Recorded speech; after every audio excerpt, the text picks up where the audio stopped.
Magandang araw mga kapol. Masarap maglakad-lakad, kaya bumangon tayo ng maaga. Alam nyo ba, ang simpleng paglalakad ay isa sa mga paborito kong gawain bago magsimula ang ingay ng mundo. Magayak muna tayo at magsuot ng tamang sapatos para komportable tayo sa ating biyahe. Medyo madilim-dilim pa, pero para sa akin, ito ang best time para lumabas. Ang aim natin ngayon, makakuha ko ng magandang distansya. Kung kaya ko abutin yung goal na 10,000 steps para sa kalusugan at syempre, para sa bulsa na rin. Dati ginagawa ko 'to araw-araw, pero itong mga huling araw, nasa 3,000 to 5,000 steps na lang ako. Kaya gusto ko ulit itong simulan. Hindi lang dahil gusto kong gumalaw, kundi dahil may limang mahalagang dahilan kung bakit ito ang tinatawag kong ultimate frugal hack. Pag-usapan natin yan habang nag-enjoy tayo sa sariwang hangin.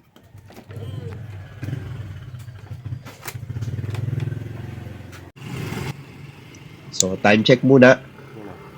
5:40 a.m.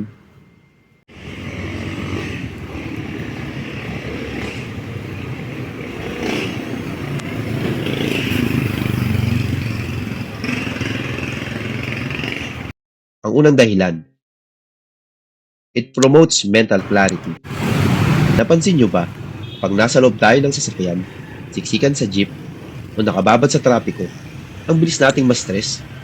Mainit ang ulo, pagod agad bago pa makarating sa trabaho. Pero kapag naglalakad ka, may oras ang utak mo na mag-isip at mag-reflect. Nakakabawas din ito ng stress o cortisol level. At kapag kalmado ang isip mo, mas magiging rasyonal ka sa mga desisyon sa buhay, lalo na pagdating sa pera. Dito mo maiisip yung mga solusyon sa problema, mga side hustle, o diskarte sa budget. Iwas tukso rin ito sa impulse buying dahil hindi ka nagmamadali at mas malinaw ang takbo ng isip mo. Pangalawa, kapag nga naglalakad ka, marami kang madidiscovering hidden gems. Yung mga lugar o daan na hindi mo napapansin dati dahil mabilis ang takbo ng sasakyan. Kapag naglalakad, makikita mo, uy, may bagong karinderya pala rito na mas mura.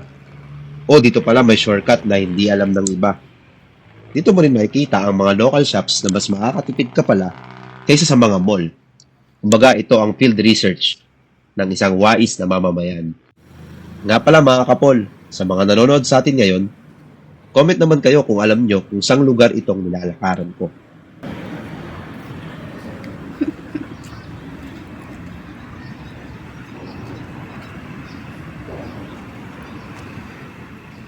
Pangatlo, syempre, ang direct savings. Isipin mo na lang, magkano na ba ang minimum na pamasahe ngayon? 13, 20, o minsan 30 pa kung mag-special na tricycle ka. Kung ang pupuntahan mo ay 10 to 15 minutes na lakad lang naman, bakit ka pa magbabayad? Kung itatabi mo yung 15 to 30 pesos na pamasahe mo balikan araw-araw, malaking halaga na yan sa loob ng isang buwan. Literal na naglalakad ka patungo sa iyong ipon. Hindi mo kailangan mag-diet ng gusto kung kaya mo namang tipirin ang transportasyon sa simpleng paglalakad.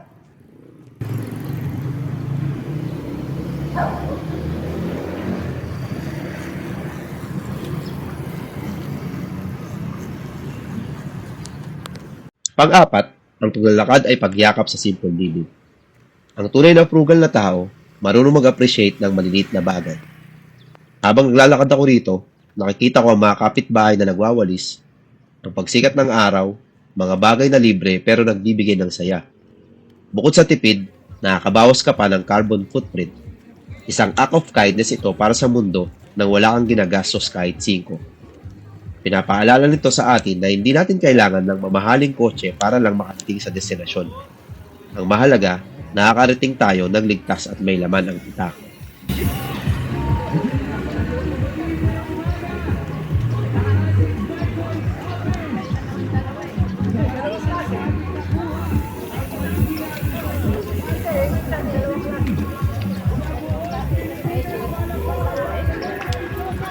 At alam nyo ba, ang ganda dito sa Marikina dahil tuwing linggo ay meron silang car-free Sunday. Kaya naman, sinabayan namin ang ibang mga nagja-jog at nag-ehersisyo dito sa Hill Fernando Avenue.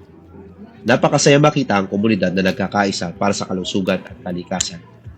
Walang usok, walang ingay ng busina, puro lang positibong enerhiya.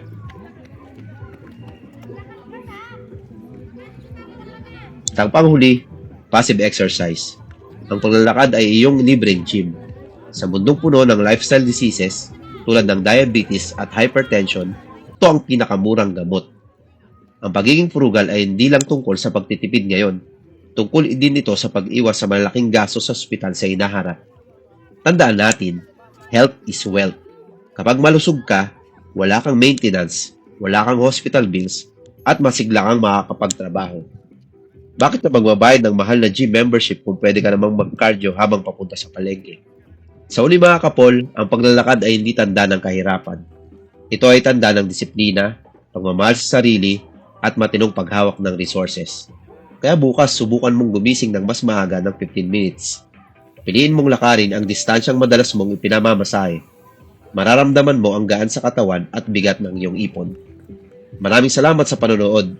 At kung nagustuhan nyo ang video na ito, huwag kalimutang i-like, mag-subscribe at i-share ito sa mga mahal nyo sa buhay. At ating tandaan, ang bawat takbang mo ay investment para sa iyong kinabukasan.